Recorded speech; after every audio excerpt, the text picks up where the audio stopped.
Hey guys, and welcome to part 15 of What If the Governor Met Negan the Remake. We are in for a long episode today, which we are going to touch upon what Gareth and Terminus residents and the other unidentified people are doing here, who the unidentified people with the police uniforms are, and what will happen further for the remainder of the series. Let's get into it. We've just ended the part where Gareth, the Terminus residents, and the unidentified police-wearing uniform people just saved Rick and everybody's lives from Simon and the remainder of the Saviors, and Rick questioning Gareth on what he's doing here, and if he remembers what happened when they last met. Well, Gareth says that he never intended to ever see Rick again, and his two blown-off fingers signify that he meant to stay away. And remember, they don't know that Gareth and them were cannibals, and whether or not that will ever be disclosed is really up for debate. But anyways, until he met these new people that him and his group were with after they left Terminus, up till that point, he never meant to run into them at all. But now, it might benefit them much more than Rick might think. But first, before anything else happens, he's going to explain what happened ever since they left Terminus. Rick and them left Terminus. So now we're going to get a flashback to what happened since Rick and them were at Terminus. And this video is pretty much What If Madison's Family Joined Rick Part 20 whenever Shane was revealed alive. So think of this as a repeat, except it's not surviving, it's just Gareth's group and the unidentified people where they've been. So, put your minds back to right after, it's about part 2 or 3, whenever Rick and the group save Abraham and Carol, and they leave Terminus, and slightly after, Martin is killed and eaten by the Terminus residents for trying to go after Rick and his people. So it's right after that, pretty much, sometime after. Terminus is still in good shape. And, as for the residents, pretty much everyone there is alive. No major fight broke out. As a matter of fact, Martin is the only Terminus resident, as of so far, in this point in the story, that has died. But a problem soon arises at Terminus. They're running scarcely low on food. Barely anyone's coming to the community anymore. Not even anyone since Martin was their pretty much last meal, really. Alex and Mary, the two family members of Gareth, inform Gareth of this and say that since Martin, they've had barely maybe 2-3 other people at max, and even though it hasn't been too long, they tell Gareth that they feel that if they don't leave Terminus now, they're all going to die. They left Terminus for what it was after they took it back for such a long time, and true, while it might have lasted, it just doesn't seem like it's going to last anymore, and that they need to leave, otherwise they're going to end up dying, and they might have to resort and ending up eating each other. Gareth says that he absolutely would not want to eat his brother or his mother. And Martin was a hard enough thing that he didn't want to do in general. So he agrees that they should leave. So he informs everyone at Terminus, including his family, to gather every scrap of food that they might have left, gather all the other essential items, and abandon Terminus.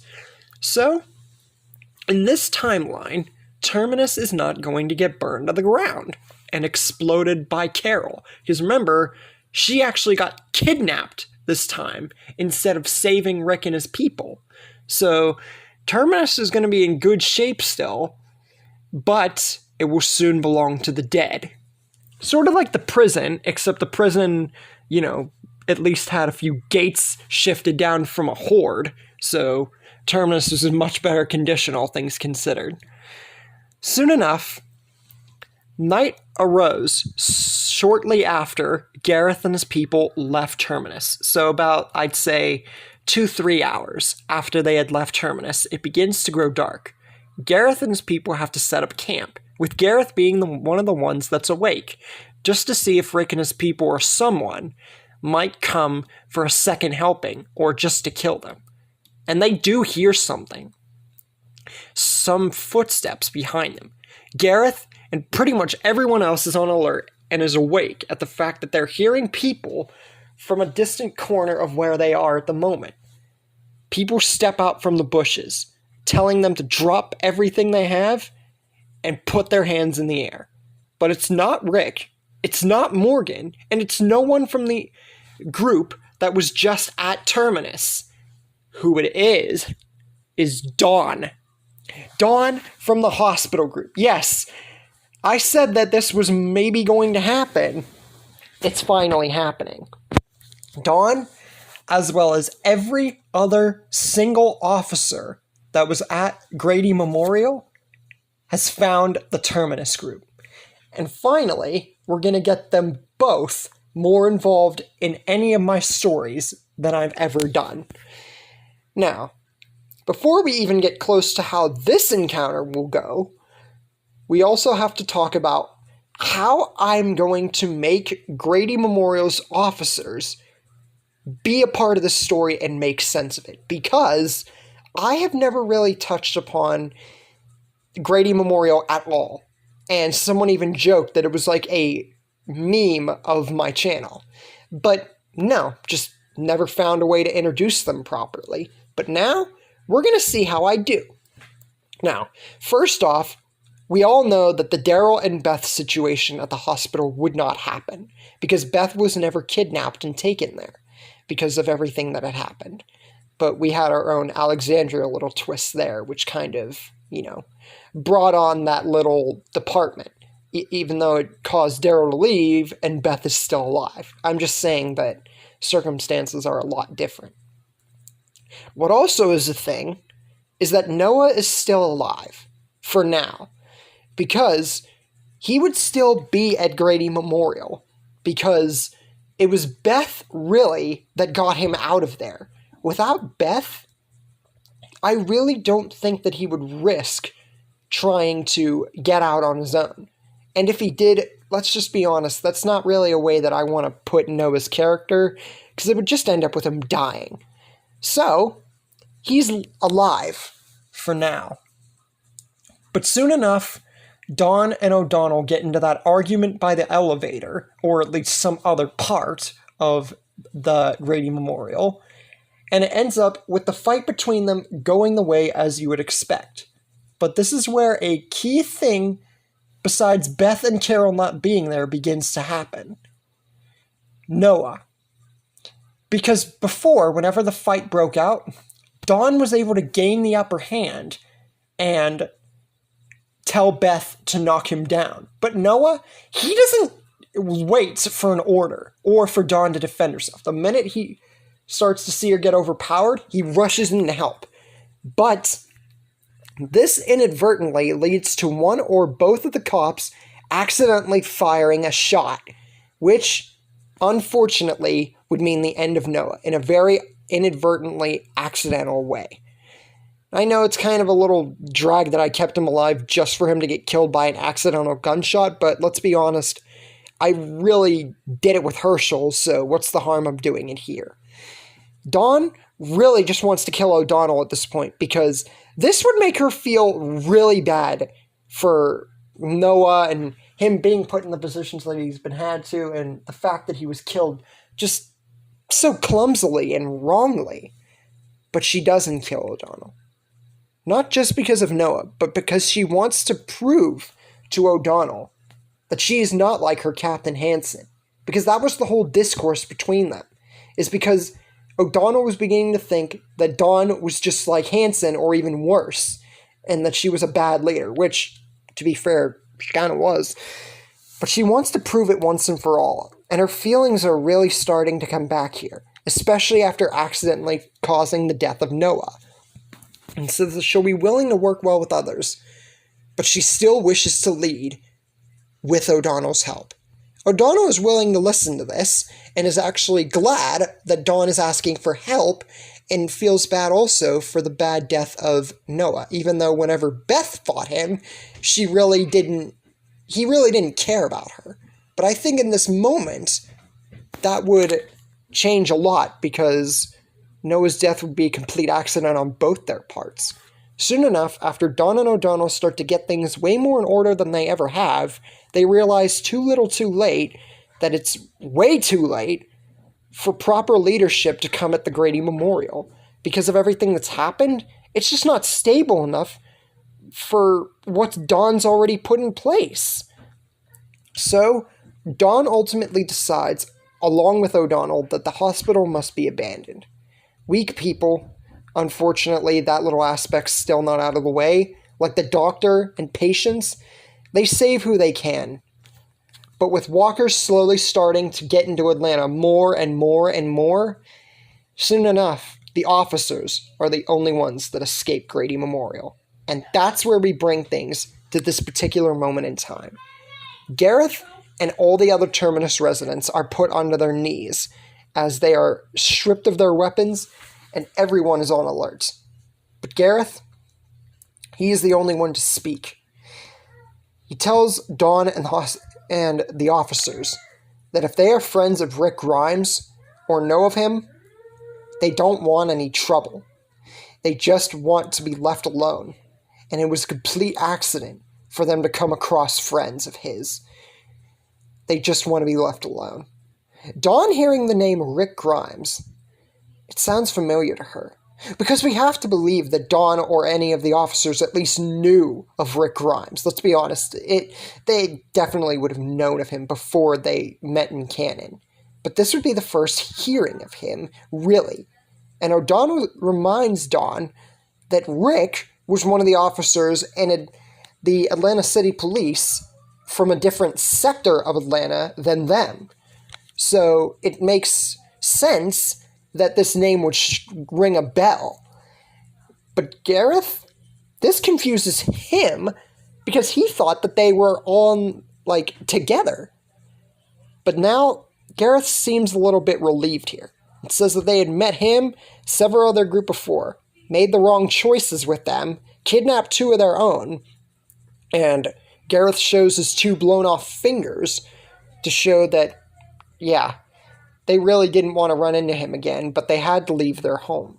But now that they see that these people aren't with them, maybe they can all work together. They seem like they're kind of in the same boat as they are, from how many people there are and what they're doing. Maybe they can help each other out.